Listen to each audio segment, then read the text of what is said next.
bring a scissor lift, step up. As you asked the production question, we got production challenges, right, going on right now. So, so how we bring it to life is it's a collaborative process between myself, the design team, creative producer, Tawana, she leads a lot of it.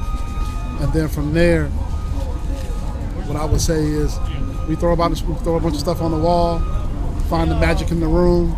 I like to say creativity is just in the atmosphere.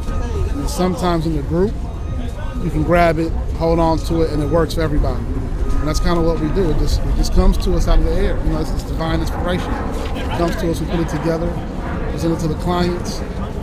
Most of the time they like it, give us a little feedback, we tweak it.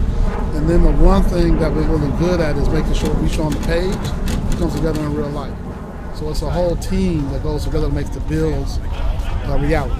So that works though. It works. We're in the middle of this one now. Even in the rain, we working. Even in the rain. With Jeezy in the background, we getting it done.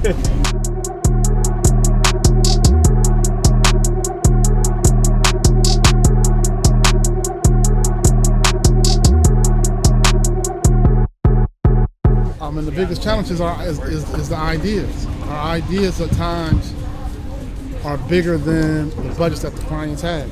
But we have to make sure the money works, but also really it's just a big idea has to hit when the people are ready to receive it, or the idea don't really matter much.